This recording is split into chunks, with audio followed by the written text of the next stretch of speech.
Eu não sei vocês, mas sempre que eu escuto essas histórias sobre possessão, eu fico morrendo de medo.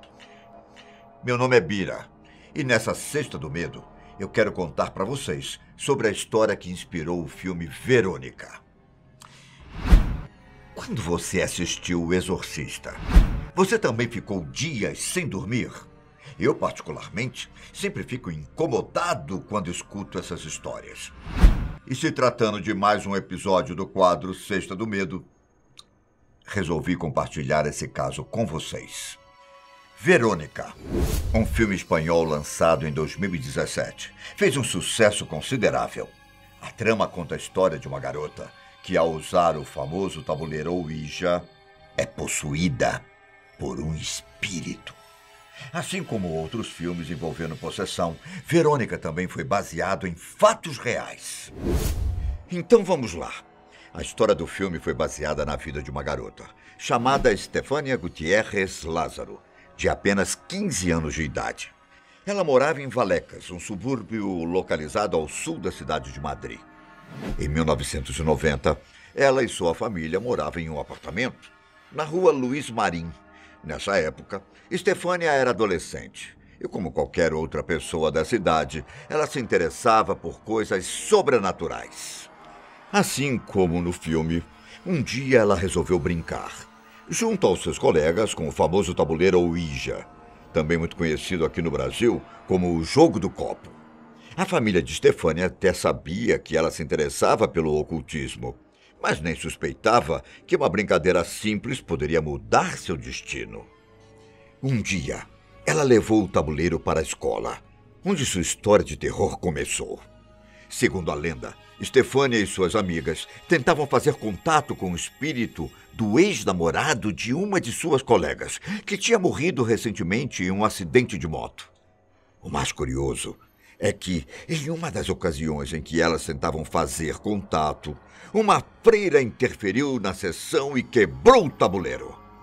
Uma das partes mais estranhas dessa história é o fato de que uma fumaça branca inexplicável apareceu depois que a freira quebrou o tabuleiro Ouija. A lenda diz que essa fumaça saiu dos estilhaços do tabuleiro e a garota supostamente inalou a fumaça pela boca e pelo nariz antes de cair e ter uma convulsão. Muitos acreditam que essa fumaça era a própria representação de um ser maligno. E foi nesse exato momento que Estefânia foi tomada pelo espírito. Além disso, como muitas pessoas teorizam, a sessão tem uma maneira certa de começar e terminar. E quando o processo não é feito da maneira certa, coisas muito estranhas podem acontecer. E foi exatamente isso que ocorreu nesse dia. Quando a freira interrompeu o contato, Estefânia foi tomada por uma terrível possessão. Segundo os pais da garota, depois da sessão, ela começou a ter comportamentos muito estranhos. Além disso, ela também tinha alucinações e afirmava que frequentemente via coisas escuras andando pela casa. Ela disse que esses seres misteriosos eram maus. E com o passar do tempo, eles atormentavam ela cada vez mais. Mas as coisas ficaram ainda mais sérias quando Estefânia passou a ter convulsões. Como é possível que uma pessoa possuída por um espírito tenha convulsões? Quando falamos sobre coisas sobrenaturais, acho que podemos esperar de tudo. Depois de um tempo, as convulsões se transformaram em ataques maníacos. Ela passou a latir para os seus irmãos, como se realmente fosse um cão raivoso. Nesse momento, os pais já não sabiam o que fazer. Eles até levaram em alguns médicos, mas ninguém sabia ao certo dizer qual era o seu problema. Os especialistas diziam que ela não tinha nenhum problema mental, mas concordavam que havia alguma coisa errada com Estefânia. 6 meses depois das experiências estranhas e acontecimentos sobrenaturais, Estefânia morreu. Ela faleceu em agosto de 1991, depois de passar meses sofrendo com convulsões e alucinações. Segundo os relatos, ela tinha sido enviada para um hospital psiquiátrico, diferente do que acontece no filme. Seus pais não sabiam exatamente o que tinha acontecido. E pelo fato de nem os médicos terem explicado, foi considerado que ela morreu por motivos sobrenaturais. Na verdade, os pais da garota nunca disseram que acreditavam em um demônio ou algo do tipo.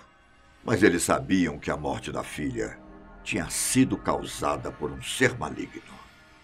Enquanto no filme, a polícia se envolve no caso enquanto a garota está viva, na vida real, as autoridades locais só se deram conta do que estava acontecendo depois de passado mais de um ano da morte da garota. Quando a família levou a polícia até o apartamento onde morava, foi quando as autoridades descobriram uma série de eventos assustadores. Ao investigar o caso, os policiais relataram ter escutado barulhos estranhos vindo de uma parte desocupada da casa. Em documentos oficiais, alguns policiais disseram que um armário se abriu de maneira repentina, como se alguma entidade sobrenatural estivesse se corroendo de raiva. As autoridades também relataram que uma substância estranha, que parecia estar presa nos móveis, começou a se espalhar por todo o apartamento. Os analistas paranormais dizem que isso tem relação com algum tipo de poltergeist. No relatório da polícia, os investigadores detalharam o caso como uma situação de mistério e raridade. Além disso, o boletim de ocorrência falava que o apartamento estava em ruínas, principalmente no quarto de Stefania. Depois das investigações, os policiais descobriram que no apartamento ainda tinham vários pertences da garota. E alguns pôsteres foram arranhados de forma misteriosa. Os pais de Stefania também disseram que qualquer pessoa que tentasse entrar no quarto dela era empurrado por uma força invisível. Os policiais também relataram que um crucifixo que estava na parede do quarto simplesmente se rompeu. Evento bem parecido com uma cena do filme Exorcista. E mesmo depois de muito tempo da morte de Stefania, os eventos estranhos continuaram na casa. Segundo a família, eles foram atormentados por mais de um ano, após o falecimento da filha. Eles afirmaram que passaram a ver coisas sombrias pela casa, como móveis se mexendo e portas batendo. Nos relatos, a família também dizia que objetos pulavam das prateleiras e os aparelhos da casa eram ligados e desligados sem ninguém fazer nada. Conforme o tempo ia passando, mais bizarra a situação ficava. Um dia, a visita dos seres das sombras ficou ainda mais frequente. Quando Stefania estava viva, ela reclamava muito das figuras sombrias. E parece que depois da sua morte, essas figuras passaram a atormentar seus pais. Certa vez, a mãe de Stefania fez o seguinte relato. Senti uma pressão em cima de mim, mas não havia ninguém por perto. Eu disse a meu marido que tinha alguém em cima de mim. Senti, então, um par de mãos agarrar os meus pés, depois agarrar as minhas mãos, que foram descobertas pelo cobertor. Embora esses casos de fenômenos paranormais não tenham sido confirmados por um especialista no assunto, a família continuou a presenciar ocorrências inexplicáveis no apartamento em que moravam.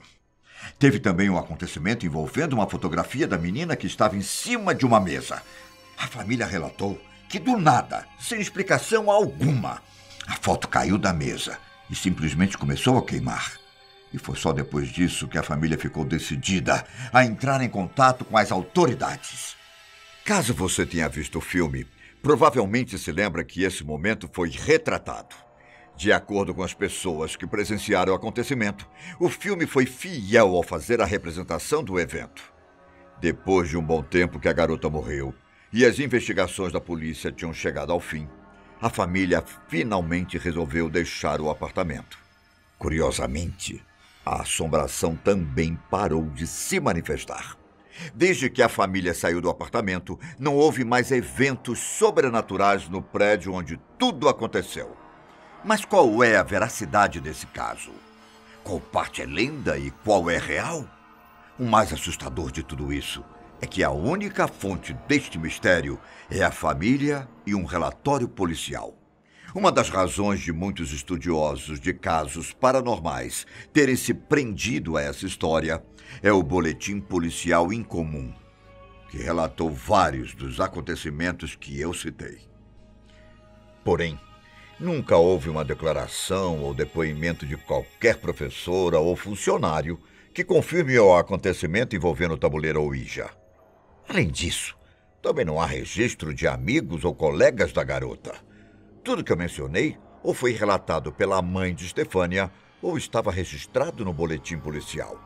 Mesmo assim, essa é uma das histórias sobrenaturais mais famosas da Espanha. Se formos comparar o filme com a história real, claramente existem muitas mudanças e adaptações, mas pelo fato dos eventos terem sido testemunhados pelas autoridades, a história acabou se popularizando entre os espanhóis. Embora o filme tenha recebido críticas por reforçar os clichês dos filmes de terror, o longa foi bem recebido por combinar um dos mistérios inexplicáveis da Espanha. E você? Já conhecia a verdadeira história do filme Verônica? Espero que esse vídeo não tire o seu sono essa noite.